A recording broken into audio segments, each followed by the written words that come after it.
Cobalt versus Greenworks. Which one comes out on top?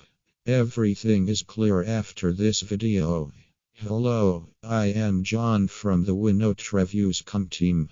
I am here to explain the difference between Cobalt and Greenworks lawnmower and which one is best for your lawn needs.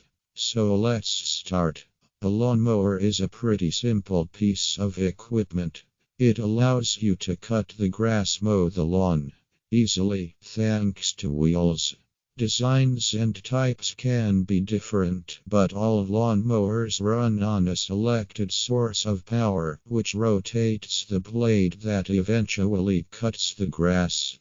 These machines can be classified into three distinct categories: walk behind, riding, and tow behind mowers.